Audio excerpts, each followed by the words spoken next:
여러분 모두 안녕하세요. 저는 40대 초반의 여성으로 고등학생 아들을 둔 엄마이기도 합니다. 저는 하나뿐인 아들을 키우며 힘들다는 말로는 표현이 안 될 정도로 험난하고 고난한 삶을 살았는데요. 제가 20대 후반의 나이, 저희 남편이 저와 하나뿐인 아이를 두고 먼저 하늘나라로 떠나버렸거든요. 남편이 떠나고 여자 혼자 아이를 데리고 이 세상을 살아간다는 것은 생각보다 쉬운 일이 아니었습니다. 그래서 혼자 눈물도 많이 흘리고 서럽기도 많이 서러웠었습니다. 그중 가장 힘들었던 것은 제 곁을 지켜주던 다정했던 남편이 더는 제 곁에 없다는 사실이었습니다.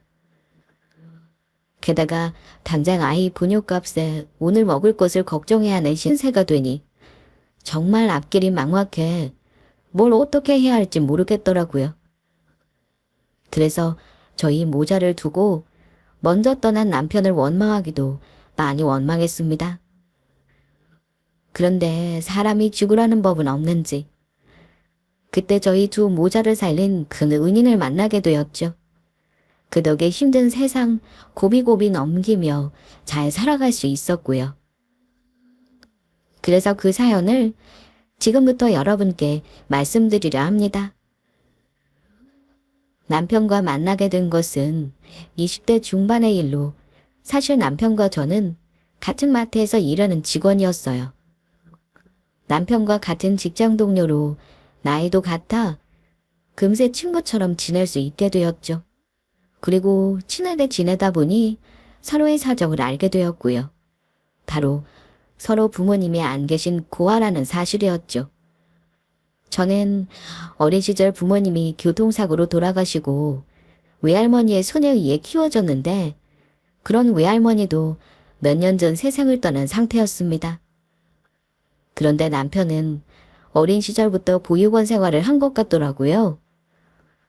정확히는 기억이 안 나는데 남편이 5살 무렵 남편의 엄마가 앞으로는 보육원이 남편이 살 집이라며 두고 떠났다고 합니다. 남편과 저는 서로 부모가 안 계시다는 비슷한 사정 때문인지 서로를 이해하는 마음이 컸고 그러다 보니 어느 순간 연인 사이가 되어 사귀고 있더라고요. 그리고 남편은 당연하다는 듯 저에게 자연스레 청혼을 해왔죠. 수경아, 나 너의 하나뿐인 가족이 되고 싶어. 그러니까 나랑 결혼해 줄 수 있겠어?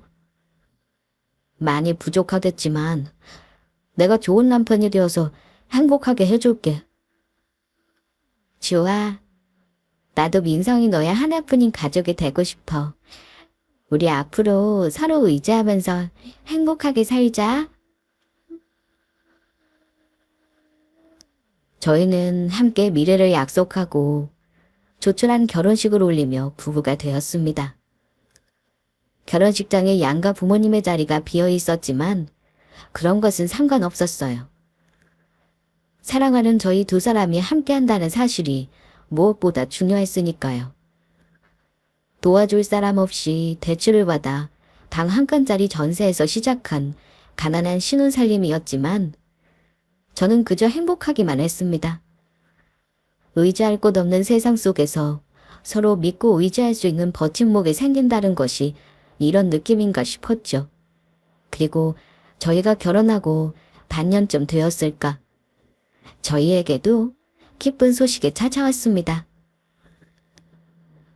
자기야, 나 임신했대. 정말이야? 정말 자기 임신했어? 오, 요즘 몸이 이상해서 임신 테스트기로 검사해봤더니 두준이 뜨더라고. 그래서 오늘 점심때 잠깐 병원 다녀왔었는데 선생님이 임신 3개월이라고 했어. 확실해지고 나서 이야기하려고 자기한테 말 못했던 거야. 와, 나도 이제 아프다. 나 지금 너무 행복해. 자기야, 정말 많이 고생했어. 와, 우리 아이 위해서 정말 최선을 다해 살자. 나 앞으로 더 열심히 살 거야. 우리 가족은 내가 꼭 지킬게. 아빠가 된다는 게 이런 기분이구나. 나 지금 너무 가슴이 두근거려. 나도 사실 너무 기뻐. 내가 엄마가 된다는 게 아직 믿기지도 않고. 나도 자기한테 좋은 아내, 그리고 우리 아기한테는 좋은 엄마가 되도록 노력하며 살 거야. 그런데 자기야, 앞으로는 자기 몸 조심해야 할 텐데 당분간 일 쉬는데 어떨까? 괜히 무리였다가 우리 아이 잘못되면 안 되잖아. 정말 그래도 될까? 아직 전셋집 대출금도 많이 남았고 우리 형편에 나 일 관두면 힘들 것 같아서 대신 내가 2배로 일하면 되지. 그리고 나 아직 젊고 우리 가족 지킬 능력 정도는 돼. 그러니까 걱정하지 말고 당신은 아기 나 잘 키울 준비만 해. 나 그러면 정말로 자기만 믿고 일 관두고 쉰다. 나중에 다른 말하기 없기다. 그러라니까. 나머지는 내가 다 알아서 할 테니까 절대 걱정하지 마. 그런데 자기야, 임신했는데 뭐 먹고 싶은 거 없어? 뭐든지 말만 해. 내가 다 사다 줄게. 사실 나 며칠 전부터 계속 먹고 싶은 게 있었어. 뭔데? 뭔데? 내가 당장 밖에 나가서 사올게. 나 사실 족발이 너무 먹고 싶어. 막국수랑 같이. 오케이, 알았어. 내가 당장 가서 사올 테니까 잠깐만 기다리고 있어. 할머니와 살 때도 느껴보지 못한 누군가에게 보호받고 있다는 안정감과 행복함을 저는 남편과 결혼하며 느낄 수 있었습니다. 그래서 정말 많이 행복했어요. 제가 이렇게 행복해도 되나 싶을 만큼요. 저희 둘이 함께라면 어떤 역경도 이겨내며 살 수 있을 것 같았죠. 그렇게 저는 회사를 관두고 아이를 맞을 준비를 하게 되었고, 남편은 마트 일을 하며 밤에는 대리운전 일을 하게 되었습니다. 그리고 10달을 꽉 채워 사랑스러운 아이가 태어났고, 그때는 정말 세상을 다 얻은 기분이었죠. 저희는 그때 다시 한번 약속을 했어요. 우리 아이만큼은 부족함 없이 행복한 아이로 키우자고요. 그래서 서로에게 더더욱 열심히 살기로 다짐했습니다. 그렇게 어느덧 1년이란 시간이 흐르고 저희 아이가 갓 돌이 지난 무렵이었습니다. 그날도 남편은 퇴근 후 집에서 늦은 저녁을 먹고 대리운전 일을 하기 위해 나가려던 참이었죠. 자기 오늘도 차 운전 조심하고 잘 다녀와. 너무 힘들면 무리하지 말고 중간에라도 그냥 집으로 돌아오고. 알겠어. 걱정하지 마. 내가 알아서 잘할 테니까. 일단 나 다시 출근하기 전에 우리 후녀 얼굴 한 번만 더 보고 가자. 남편은 자는 아이의 이마에 뽀뽀를 하며 출근 인사를 했습니다. 우리 왕자님, 아빠 일하러 다녀올 테니까 열심히 잘 자고 있어. 이따가 다시 봐. 우리 훈이 아빠가 정말 많이 사랑해. 그러나 누가 알았겠는지요. 그 모습이 남편이 건강할 때 보는 마지막 모습이었던 사실을요. 남편이 대리운전 일을 하기 위해 출근 후 저도 새로 시작한 보험 일을 하고 있었어요. 아이를 보는 것이 피곤했던 것은 사실이지만 남편 혼자 고생하는데 뭐라도 보태고 싶어 짬짬이 집에서 종이조끼로 선물용 카드를 만든 아르바이트를 하고 있었거든요. 그날도 저는 출근하는 남편과 서로 문자를 주고받으며 종이접기 일을 열심히 하고 있었는데 한동안 남편에게 문자가 없어 남편이 콜을 받아 일을 하고 있나 싶었죠. 그래서 다시 남편에게 연락이 오기를 기다리며 종이접기를 닫아 잠시 잠이 들었는데 새벽에 갑자기 핸드폰 진동이 울리는 것이었어요. 저는 남편이 일이 끝나 전화를 건 줄 알고 바로 전화를 받았습니다. 여보세요? 자기야, 이제 일 다 끝난 거야? 집에는 언제 오는데? 지금 여기 사고가 났어요, 사고가. 네. 여보세요, 사고라니. 도대체 그게 무슨 말씀이세요? 지금 이 핸드폰 주인이 교통사고가 났다고요. 남자분이 횡단보도로 건너고 있었는데 맞은편에서 달려오던 트럭이 멈추지 않고 그대로 들이받았다고요. 제가 지금 119 불러서 구급차가 오고 있긴 한데 빨리 좀 와주셔야 할 것 같아요. 저는 순간 눈앞이 하얗게 변하며 쓰러질 뻔했습니다. 불과 몇 시간 전만 해도 웃으면서 출근했던 남편이 교통사고라뇨. 저는 제정신이 아닌 채로 아이를 안고 남편이 구급차로 실려갔다는 병원으로 달려갔습니다. 그리고 기투서의가 된 채로 수술실로 들어가는 남편과 마주치게 되었죠. 여보, 언니 아빠, 정신 좀 차려봐. 저의 목소리에 가물거리는 정신 속에 남편이 아주 잠깐 저와 눈을 맞추었습니다. 그렇게 남편은 수술실로 들어가게 되었고 저는 미친 사람처럼 그 자리에 주저앉아 펑펑 울고 말았죠. 자기, 나 두고 가면 안 돼. 나 죽으면 안 된다고. 너 제발 살려줘. 하지만 남편은 결국 수술을 받고도 일어나지 못했습니다. 병원에서 뇌사상태 판정을 받은 것입니다. 의사 선생님 말로는 언제 세상을 떠날 줄 모르니 마음의 준비를 하라고 이야기하더군요. 그 말을 듣는데 저는 세상이 무너지는 듯 했죠. 어떤 욕심이라도 좋으니 제발 남편이 제 곁에 있어주길 바라는 마음이었지만 그것마저 저에겐 큰 욕심이었나 봅니다. 저는 그렇게 아무 준비도 없이 남편을 보내줘야 했습니다. 그런데 문득 그런 생각이 들더라고요. 남편을 이대로 그냥 보낼 수는 없다는 생각이요. 그래서 남편이 떠나면서 남편의 죽음이 헛되지 않도록 뭔가 의미 있는 일 하고 싶다는 생각이 들었어요. 그래서 저는 남편의 장기 기증하기로 마음먹었습니다. 남편이라면 분명히 그랬을 거란 생각이 들었거든요. 저와 결혼하기 전 연인 시절 남편은 만약 불의의 사고로 본인이 깨어날 수 없는 상황이 생기면 장기 기증을 하고 싶다는 이야기를 저에게 한 적이 있거든요. 남편이 했던 그 이야기가 저는 문득 생각이 났던 겁니다.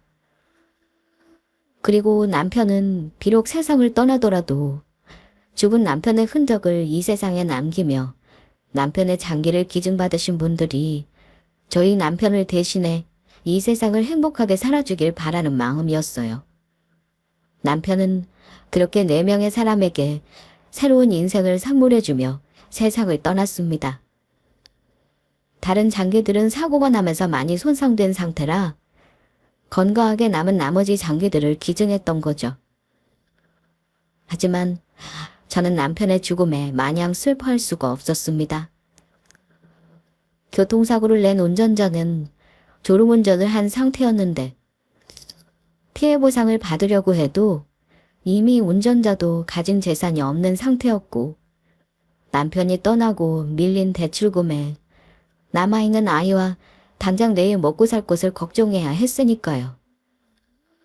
추운 겨울이었지만 집에 난방 틀 돈을 아껴야 해서 보일러 한번 제대로 틀 수 없는 형편이었죠.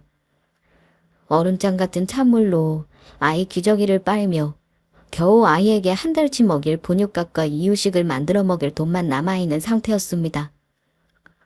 그래서 전 남편이 남기고 간 선물이자 저희 전부가 된 제 아이를 지키기 위해선 무슨 일이라도 해야 했습니다. 하지만 막상 이력서에 넣어 면접을 보러 가게 돼도 떨어지기 일쑤였습니다. 고아이니 어디 아이를 맡길 친정도 없었고 비빌 데도 없는 형편이라 면접 때도 아이를 데리고 가야 했으니까요.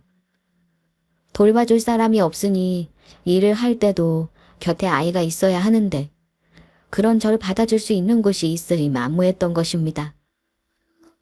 그날도 면접에서 떨어지고 막막한 마음에 아이를 안고 어느 식당을 지나가게 되었는데 식당 앞에 그릇 닦기 알바를 구하는 종이가 붙어있는 게 보였어요. 그래서 저는 아이를 안고 가게 안으로 무작정 들어갔죠. 그리고 사장님을 만나게 되었는데 역시나 제가 아기 뒤로 아이를 안고 있는 모습을 본 사장님은 처음에는 손사래를 치더라고요. 어린아이 안고 어떻게 우리 식당에서 일을 하겠다는 거야? 아기 엄마 같은 사람은 필요 없으니까 내 가게에서 당장 나가요. 사장님, 그러지 말고 제발 부탁드려요. 저 여기서 일 안 시켜주시면 정말 당장 죽어요. 남편도 얼마 전에 교통사고로 죽고 저희 아이 분유값이라도 벌려면 저 일해야 한다고요. 시키는 건 뭐든지 다 할 테니까 제발 이렇게 부탁드립니다. 사장님, 제발 저희 아기 좀 살려주세요. 정 그러면 알겠어요. 그러면 아기 엄마 며칠만 써보고 정할게. 다행히 손님들이 많아서 시끄러운 편이라 주방에서 아기 울음소리 밖에서 들릴 일은 없을 것 같으니까. 그래도 절대 아기 없고 주방 밖으로 나오면 안 돼. 알겠지? 네, 그럼요. 저 주방 안에서 설거지만 열심히 할게요. 고맙습니다. 정말 고맙습니다. 그런데 제가 말을 마치기 무섭게 아이가 울기 시작하더라고요. 어린아이가 제 등 옆에 하루 종일 돌아다녔으니 힘들만 했던 겁니다.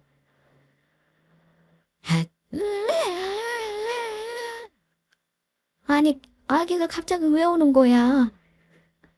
아이가 배고파서 그런가 봐요. 지금 막 다른 곳에 면접 보고 오는 길이라 아직 그녀를 먹이지 못했거든요. 아니, 뭐야? 그렇다고 아이를 굶기면 어떡해? 여기 직원 휴게실이 있으니까 거기 가서 아이 분유라도 빨리 먹여. 그런데 아기 엄마 밥은 먹은 거야. 아니요, 아직. 젊은 사람이 애 키우려면 힘을 내야지. 그러면 어떡해? 악착같이 먹고 버텨야 한다고. 기다려봐. 휴게실에서 아이 분유 먹이고 있으면 내가 식사 차려서 가져다 줄 테니까. 정말 고맙습니다. 아기 엄마 힘내. 나도 젊었을 때 남편 잃고 혼자 애들 키우느라 얼마나 힘들었는지 몰라. 그런데 포기하지 않고 살다 보면 언젠가 좋은 날도 오더라고. 그러니까 아기 엄마도 힘내고 버티다 보면 분명 웃을 수 있는 좋은 날이 올 거야. 아이를 생각해서라도 씩씩하게 살아야 해. 네, 사장님. 아직 어린아이를 돌봐줄 사람이 없으니 그나마 아이를 곁에 두면서 할 수 있는 그릇닦기 알바를 구한 것만으로도 다행이라는 생각이었습니다. 그리고 힘든 일이라 그런지 제법 시급도 좋았거든요. 그래서 힘들어도 참고 일할 수 있었습니다. 게다가 사장님께서 편의를 봐주시는 데다 식당이 커서 직원 휴게실도 있다 보니 중간중간 쉬면서 아이 분유도 먹이고 기저귀도 갈면서 쉴 수 있었으니까요. 낮에는 식당에서 그릇 닦기 알바를 하고 저녁에는 종이 접어 카드를 붙이는 부업을 하며 어떻게든 버틸 마음이었죠. 그런데 신기했던 것은 저희 아이도 엄마의 힘든 상황을 알기라도 하는 것처럼 제가 식당 알바를 하면 하루 종일 제 등에 업혀 힘들 텐데도 쥐죽은 듯이 조용히 있었다는 것이었어요. 분유를 먹이고 기저귀를 갈아주기 위해 휴게실에 갈 때만 뭐가 좋은지 장난을 치고 방긋방긋 웃어주었죠. 되지도 않는 발음으로 엄마 엄마 부르고 일어서서 엉덩이 춤에 잼잼에 딱짝꿍까지 제 앞에서 재롱을 피워주기도 했습니다. 그럴 때면 힘들어도 피곤이 싹 달아나는 기분이었어요. 그런 순한 아이가 많이 대견하고 고마우면서도 한편으로는 말도 못하는 어린아이가 뭘 안다고 저를 위해 힘들어도 참기라도 하는 것처럼 그러는 것인지 눈치가 빠는 것 같아 마음이 몹시다 아팠습니다. 그러면서 날로 커가는 아이의 모습에 남편 생각도 많이 났죠. 남편이 살아있다면 함께 아이가 크는 재롱도 보고 같이 좋아했을 텐데 아이가 커가는 예쁜 모습을 보지 못하고 떠난 남편을 생각하면 괜스레 더욱 안타깝게 느껴졌습니다. 그런데 그렇게 아이와 함께 한고비를 넘기는가 싶던 그때 또다시 큰일이 터지고 말았습니다. 엎친 데 덮친 격으로 집주인에게서 전세금을 올려달라는 연락을 받은 것이에요. 사장님, 갑자기 그렇게 큰돈이 제가 어디 있다고 그러세요? 사장님도 아시잖아요. 저희 남편 세상 떠난 지 얼마 안 됐고 저희 당장 내일 입에 풀칠하기도 힘든 상황이란 거예요. 그거야 세댁 사정이고 나도 이 정도면 많이 봐준 거야. 남들은 이 동네 집값 올랐다고 더 받으라는 거 내가 세댁 사정 받아서 이 정도로만 올려준 거라고. 그러니까 전세 올려줄 돈이 없으면 다른 곳으로 이사를 가 살든지 올린 전세금을 제대로 내든지 하라고. 내가 무슨 자선 사업가도 아니고 왜 계속해서 세대 사정을 봐줘야 하는데. 아무튼 나는 이야기했고 집세 못 올려주겠으면 이번 계약 끝낼 때 팡 빼라고. 알겠어? 막막하다 못해 눈앞이 캄캄한 상황이었습니다. 한도 푼도 아니고 갑자기 오른 전세금을 어디서 구하라고 하는 것인지 알 수가 없었죠. 하염없이 눈물만 흐르더라고요. 어디 도움을 청할 것도 없고 은행을 찾아가도 이미 대출을 받은 상황에 제가 뚜렷한 직장을 다니는 것도 아니니 추가로 대출을 받을 상황도 아니었습니다. 아무리 열심히 일해도 어디 하나 돈 나올 구멍이 보이지 않더라고요. 사람도 한계가 있다고 자꾸만 궁지에 몰리니 나쁜 생각이 들더라고요. 그냥 이대로 포기하고 모든 걸 끝나면 편해질 텐데 하는 그런 생각이요. 정말이지 살고 싶지 않은 마음뿐이었습니다. 그러니 괜히 그런 유혹도 들더라고요. 이 모든 상황에서 도망치고 싶다는 그런 유혹 말이에요. 잠시 자리를 잡을 동안만 아이를 보육원에 맡기고 열심히 일해 돈을 번 다음 아이를 다시 데려올까 하는 생각이 들었습니다. 몸과 마음이 너무 힘들고 지치니 어쩌면 그게 아이나 저나 덜 힘들 수 있다는 생각을 하게 된 것입니다. 그런 생각을 하고 나니 제가 일이 끝나고 저도 모르게 여기저기 아이를 맡길 보육원을 알아보고 있더라고요. 그런데 그때 저를 정말로 기가 막히게 하는 일이 벌어지고 맙니다. 그날도 식당에서 일을 하고 아이를 안고 집에 들어오는데 옆집 할머니가 제 퇴근 시간에 맞춰 저희 집 앞에서 기다리고 있는 것이었어요. 저에게 중요한 할 말이 있다면서요. 새댁, 이제 퇴근하는 거야? 마침 잘 됐네. 내가 안 그래도 새댁한테 중요하게 할 이야기가 있어서 기다리고 있었거든. 네? 저한테 중요하게 할 이야기요? 그래. 밖에서 이야기하기는 좀 그렇고 잠시 우리 집으로 따라 들어올 수 있겠어? 그래서 옆집 할머니를 따라 집으로 들어가니 할머니가 제 앞에 50대 후반으로 보이는 어느 남자분의 사진을 내려놓더라고요. 이 사람 어때? 내가 특별히 새댁 생각해서 탈이 놔주는 거야. 제 뒷자리이긴 한데 아이들도 다 커서 키울 필요도 없고 이 동네 건물도 세 채가 가지고 있는 부자라고.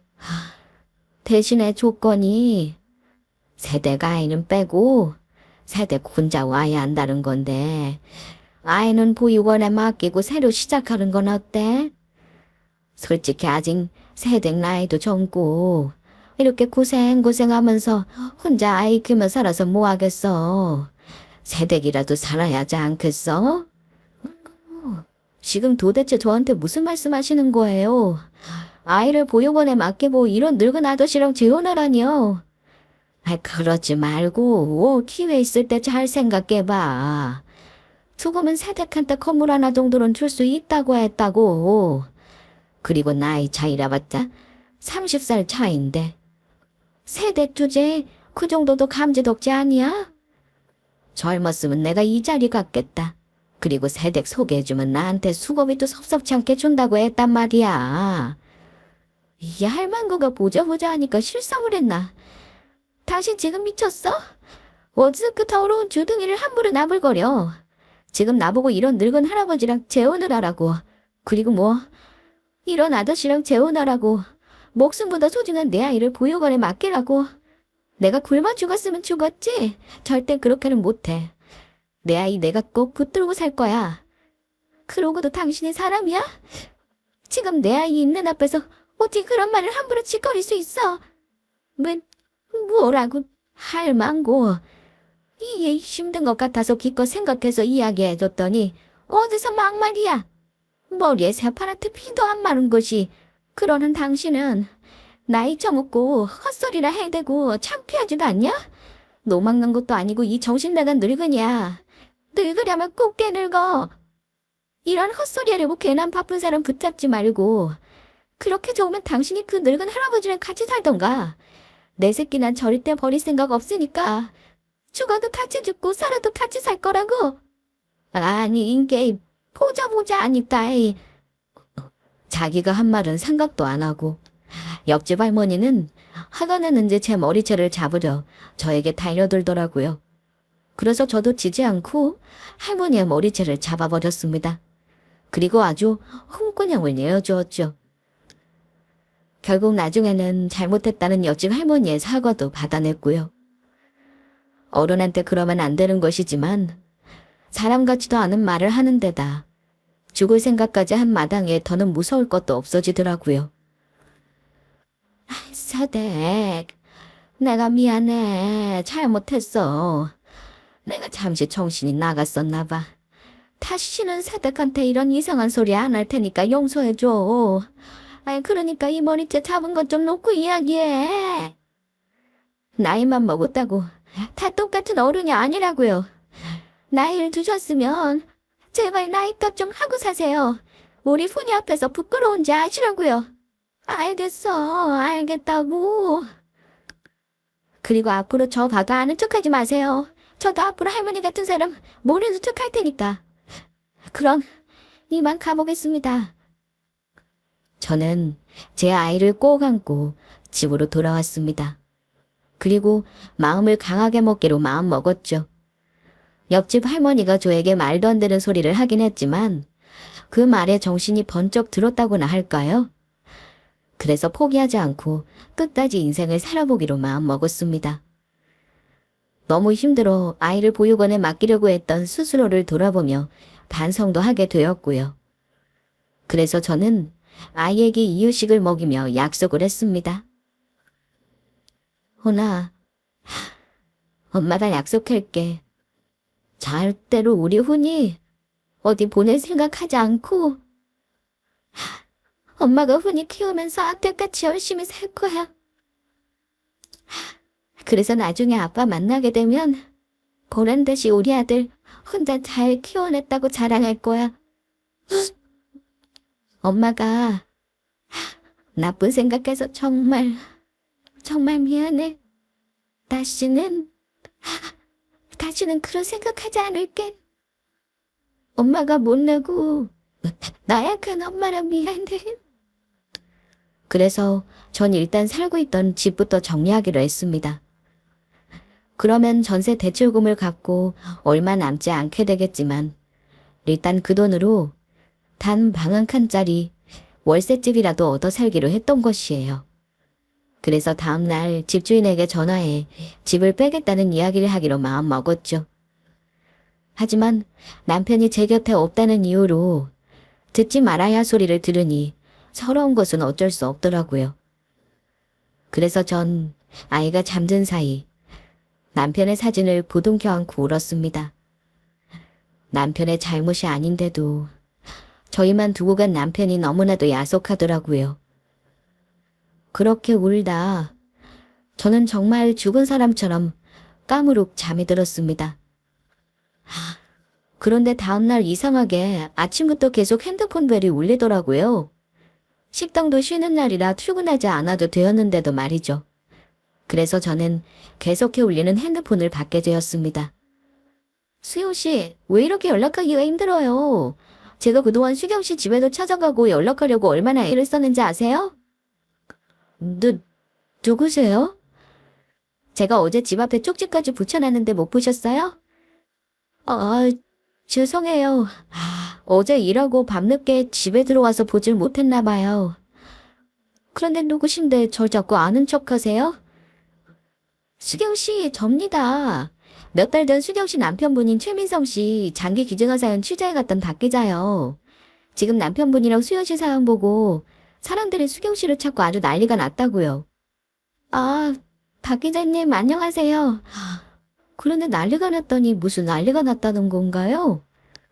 사실 남편의 장기 기증을 결정하고 그 소식을 어떻게 알았는지 병원으로 저를 찾아왔던 기자분이 있었습니다. 작은 신문사에서 일하셨던 분인데 남편의 사연을 기사로 쓰고 싶다고 하더라고요. 그때 제가 너무 많이 힘들고 정신이 힘들긴 했지만 그래도 남편의 이야기를 세상에 남기고 싶다는 생각에 취재에 허락했었거든요. 그래서 저와 남편의 사연을 이야기하며 장기 기증을 하게 된 이유를 설명하게 되었었는데 그 일로 사람들이 저를 찾고 난리가 났다니 이해할 수가 없었죠. 그리고 이어지는 박 기자님의 말은 더욱 놀라운 것이었습니다. 수경 씨랑 남편분 사연 보고 지금 여기저기서 도와주고 싶다면서 후원금을 어디다 보내면 되는 건지 신문사로 문의가 계속 들어오고 있다고요. 이미 후원 물품들은 저희가 이야기도 하지 않았는데 신문사로 계속 들어오고 있고요. 네? 그게 정말이에요? 예, 거기다 한 분은 정말 큰 금액을 수경 씨한테 후원하고 싶다고 하셔서 빨리 신문사로 와주셨으면 좋겠습니다. 그러면 지금 당장 갈게요. 기자님, 저 지금 가도 되죠? 그럼요. 제가 시간 빼놓을 테니 어서 오세요. 후원도 후원이지만 남편분과 수경 씨 사연을 이번 일들이랑 같이 엮어서 다시 한번 저희 신문사에도 취재하고 싶으니까요. 수경 씨 택시비는 저희가 내드릴 테니까 택시 타고 바로 오세요. 네, 그러면 지금 바로 가겠습니다. 그날의 일은 정말 기적과도 같은 일이라고밖에 설명할 수가 없었을 것 같습니다. 식당 사장님 말씀처럼 힘내서 버티다 보니 정말 웃을 수 있는 날이 저에게 오더라고요. 신문사에 도착을 하니 정신이 하나도 없었습니다. 정말로 많은 분들의 후원품들이 신문사 앞에 도착해 있었고 저와 저희 아이를 후원해주고 싶다는 분들까지 나타났으니 정말로 생각지도 못한 뜻밖의 소식이었거든요. 비록 남편은 저의 곁을 떠났지만 남편이 이 세상을 떠나면서 했던 선행이 저와 아이를 살리는 큰 선물로 돌아오는 것 같았습니다. 그 덕에 저는 제 인생에 맞은 큰 고비를 넘기며 힘든 상황을 이겨낼 수 있었고요. 여러 후원자분들의 물심양면으로 도와주신 덕분에 저는 전세금도 해결하고 더 이상 추운 방에서 오들오들 떨며 아이를 지우지 않아도 되었습니다. 그리고 그 후 몇 번 더 저와 남편의 사연이 신문기사로 나오게 되었고요. 그래서 저는 기자님이 저를 취재하실 때 저를 도와주신 많은 후원자분들께 감사의 마음을 이야기해 드렸습니다. 기자님은 그 내용을 그대로 신문기사에 실어주셨고요. 물론 저를 알바로 채용해 주신 식당 사장님에 대한 감사 인사도 잊지 않았고요. 저를 도와주신 모든 분 하나하나가 저와 저희 아이에겐 생명의 은인이나 다름없었습니다. 그런데 저를 도와주신 많은 분 중 정말 궁금한 분이 계셨습니다. 제가 전세금을 해결하는데 정말 큰 도움을 주신 한 후원자님이셨으니까요. 하지만 따로 연락처를 남기신 것도 없고 감사의 표시라도 하고 싶은데 그럴 수가 없었죠. 그저 마음속으로나마 감사의 표시를 할 수밖에 없었습니다. 이후 저는 남은 후원금으로 집 근처에 작은 분식집을 개업해 장사를 시작하게 되었습니다. 갚아야 할 대출금이 전부 해결된 것은 아니지만 다행히 장사도 어느 정도 되어 더는 먹고 사는 데는 걱정하지 않아도 될 것 같았죠. 그렇게 하루하루 바쁜 일상을 보내던 어느 날 손님이 드문 오후 3시쯤인가 어느 중년의 신사분이 저의 가게를 찾아오셨어요. 학생들이나 젊은 여성들이 오는 저희 분식집에는 참으로 어울리지 않는 분이었죠. 그런데 중년의 신사분은 혼자서 저희 가게에 있던 메뉴 전부를 시키더니 음식은 먹을 생각은 안 하고 저와 등이 업힌 아이를 살피는가 싶더니 저희 눈치를 슬금슬금 살피는 것이었습니다. 그래서 저는 신사분이 잘 차려진 겉모습과 다르게 배고픔에 음식을 시켜놓고 낼 돈이 없어 그런가 하는 생각이 들었어요. 그래서 저도 여러 사람에게 도움을 받은 것처럼 음식값을 받지 않을 생각이었죠. 그런데 제 눈치만 보던 중년의 신사분이 저에게 대뜸 말을 걸어왔습니다. 사장님? 이런 말씀드려 죄송하지만 혹시 몇 달 전에 신문에 나오지 않으셨나요? 그러니까 사장님이 장기 기증하신 최민성 씨 아내 되시는 분 맞죠? 네? 맞아요. 제가 최민성 씨 아내 되는 사람입니다. 그런데 그건 갑자기 왜 모르시죠? 신문에 실린 기사에는 대부분의 남편의 사진과 기사가 났고 저는 딱 한 번 작게 제 얼굴이 나온 게 전부였습니다. 게다가 신문사도 그리 큰 신문사가 아니라 저의 얼굴을 알아보신 중년의 신사분의 물음에 저는 놀랄 수밖에 없었죠. 그런데 제 이야기를 듣자 중년의 신사분은 벌떡 일어나 저에게 오더니 저에게 고개를 숙이시는 것이었어요. 그리고 중년의 신사분의 입에서 나온 말은 정말 놀랄만한 것이었습니다.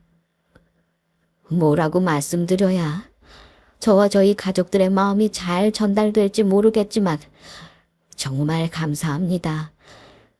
최민성 씨가 사장님 남편분이 저희 딸의 목숨을 살려주셨습니다. 저희 딸이 최 선생님의 간을 이식받아 살 수 있었어요. 선생님 따님이 저희 남편의 간 이식을 받은 사람이라고요? 네. 제가 사장님을 찾으려고 얼마나 애를 썼는지 아십니까? 사연을 들으니 중년 신사분의 따님은 간암 3기로 여러 항암의 치료를 받아왔지만 큰 차도가 없어 상황이 점점 안 좋아지고 있었다고 합니다. 간이식을 받는 것 외에는 소용이 없었던 것이었죠. 가족이나 주변 지인까지 수소문했었지만 많은 사람이 없어 가족들 모두 포기하고 있는 상황 속에 갑자기 딸에게 간을 이식해줄 기증자가 났다고. 그게 바로 저희 남편 같다는 이야기였죠. 그러면서 저한테는 정말 미안한 이야기지만 정말 감사한 꽃맨 같은 일이었다고 합니다. 중년 신사분의 따님은 간이식 수술을 받아 회복되어 새로운 삶을 얻게 되었으니까요. 그래서 어떻게든 기증자 가족과 만나 감사의 인사를 하고 싶었는데 기증자 가족과 수혜자 서로 연락할 수 없는 상황이라 답답했다고 합니다. 지금이야 기증자 가족과 수혜자가 서로 서신을 주고받을 수 있는 창구가 생겼다지만 그 당시만 해도 기증자 가족과 수혜자가 교류하는 게 법적으로 금지되어 있었고 서로 안부를 물을 수 있는 방법조차 없는 상황이었으니까요. 그런데 우연히 저희 남편의 사연이 담긴 신문기사를 보게 되었고 따님의 간을 이식해준 사람이 저희 남편이라는 사실을 직감할 수 있었다고 해요. 저희 남편이 세상을 떠난 날짜와 따님이 간을 이식 수술을 받은 날이 같은 날짜였으니까요. 최 선생님께서 돌아가시면서 저희 소중한 딸을 살려두셨는데 신문기사를 보니 최 선생님 아내분인 사장님과 자녀분이 다른 가족도 없이 남게 되었다는 말에 마음이 많이 걸렸습니다. 가장이던 남편분이 돌아가셨다는데 사장님이 어린아이와 어떻게 먹고 살지 너무 걱정이 되었거든요. 그래서 신문사에 연락해 사장님을 돕고 싶다고 연락을 하게 되었고요.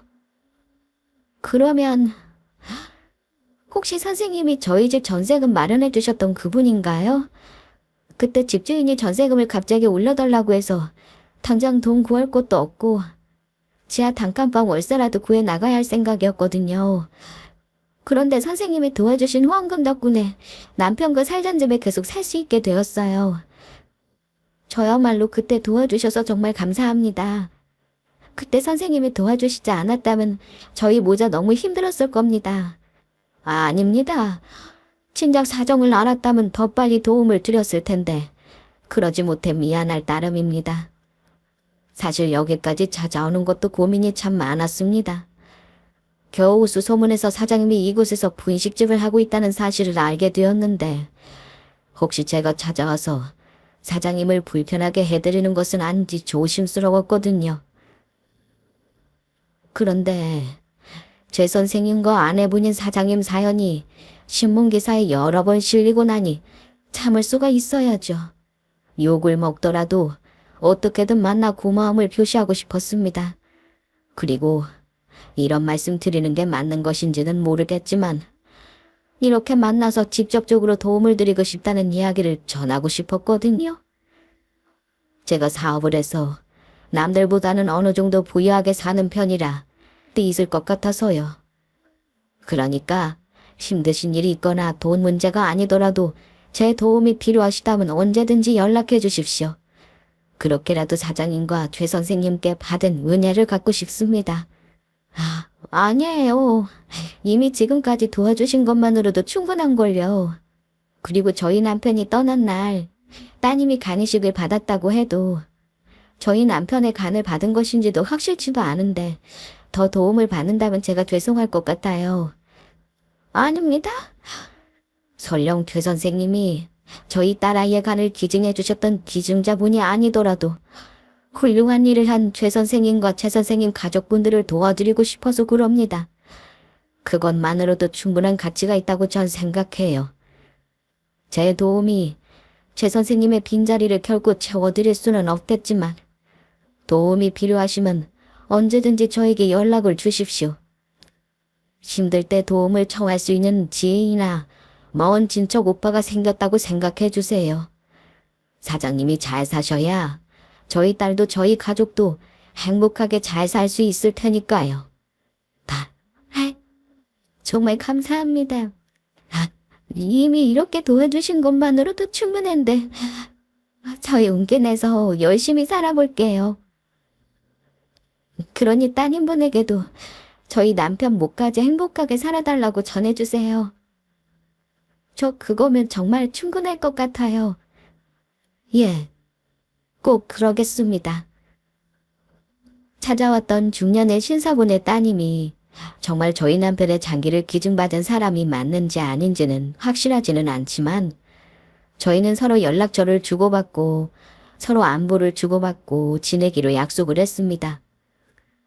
그리고 중년의 신사분은 어려운 일이 있을 때는 자신에게 꼭 연락을 해달라며 저에게 다시 한번 신신당부를 하며 자리를 떠났습니다.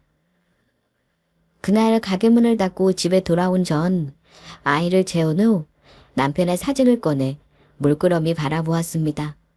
그리고 그날은 처음으로 남편의 사진을 보며 울지 않고 웃을 수 있었어요. 여보, 당신 덕분에 나랑 우리 훈이는 살았어. 당신은 떠나서도 우리를 지켜주는구나. 정말 고마워. 나 이제 정말 용기 내서 열심히 살아볼게. 그래서 나중에 당신 만나면 비록 혼자지만 우리 훈이 열심히 잘 키워냈다고 자신 있게 말할 수 있는 엄마가 될게. 그러니까 당신이 하늘에서 우리 두 사람 꼭 지켜봐줘야 해. 여보, 훈이 아빠, 고마워. 그날 밤 저는 남편의 사진을 꼭 끌어안고 잠이 들었습니다. 그리고 생시와 같은 너무나도 생생한 꿈을 꾸었죠. 세상을 떠나고 단 한 번도 나타나지 않던 남편이 웃는 얼굴로 제 꿈에 나타난 것입니다. 너무나도 건강하고 해맑은 모습으로 남편은 아무 말 없이 저를 보며 웃어주었어요. 그리곤 남편이 저를 꼭 안아주더라고요. 그리고 서서히 제 눈앞에서 웃으면서 사라졌습니다.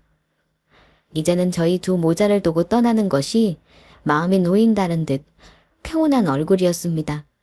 그리고 음성이 아닌 마음속으로 남편의 목소리가 전달되는 것 같았어요. 늘 곁에서 저와 저희 아이를 지켜줄 테니까 걱정하지 말라고요. 저는 남편을 부르며 깼는데 벌써 이른 아침이 되어 있더라고요. 그런데 잠에서 깨니 문득 그런 생각이 들었습니다. 저를 찾아왔던 중년의 신사분이 어쩌면 남편이 보내준 저희 수호천사일지도 모른다고요. 그렇게 시간이 흘러 저희 아들은 이제 어엿한 고등학생이 되어 열심히 학교 생활을 하며 지내고 있습니다. 저도 더 넓은 곳으로 가게를 옮겨 분식집 장사를 하게 되었고요. 열심히 일한 덕분인지 동네에서 떡볶이 맛집으로 소문이 나 제법 장사도 잘 되어 돈도 노후 걱정하지 않을 만큼 벌게 되었습니다. 그래서 방 하나짜리 전셋집에 살던 저는 아들과 30평짜리 넓은 아파트를 사 이사해 살고 있습니다. 아들은 아빠가 세상을 떠나며 여러 사람을 살리는 훌륭한 일을 했던 것처럼 본인도 다르긴 하지만 사람을 살리는 사람이 되고 싶다면서 의사가 되고 싶다고 하더라고요. 그래서인지 공부도 아주 잘하는 편이랍니다.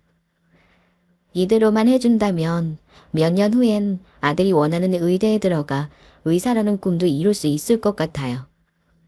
그리고 저는 아직도 저희 모자가 힘들 때 나타나 도와주셨던 중년 신사분과도 계속해 연락을 주고받고 있습니다. 중년 신사분의 가족들과도 친해져 지금은 진짜 가족처럼 지내고 있고요. 간이식을 받은 따님분도 큰 부작용 없이 건강하게 가족과 함께 행복하게 잘 살고 있습니다. 아직도 중년의 신사분 따님이 저희 남편의 장기를 기증받은 분인지는 확실하지는 않지만 그래도 확실한 한 가지가 있다면 남편의 죽음을 생각하면 아직도 많이 안타깝고 아프긴 하지만 저희 남편이 여러 생명을 살리고 떠났다는 것입니다. 그것만으로도 저희 남편은 이 세상을 아름답게 밝히는 반짝반짝 빛나는 누구보다 따스한 빛을 남기고 떠났다고 생각해요. 그리고 그 빛으로 여러 사람이 생명을 얻어 새로운 삶을 살 수 있었고요. 그것만으로도 저는 충분히 가치 있는 일이라 생각합니다. 그리고 비록 짧은 인생이었지만 저에게와 많은 사랑을 주고 사랑스러운 저희 아들을 만나게 해준 남편에게 고맙다고 말하고 싶습니다. 그래서 남편에게 이 한마디를 꼭 전하고 싶어요. 다시 태어나 똑같은 삶이 반복되더라도 당신과 만나 결혼하겠노라고요. 그만큼 당신은 나에게 소중한, 내가 사랑하는 하나뿐인 고마운 내 남편이라고 전하고 싶습니다. 그러면 여기서 이만 제 사연을 줄이도록 할게요. 끝까지 제 사연을 들어주셔서 감사합니다. 모두 건강하고 행복하시길 바랍니다.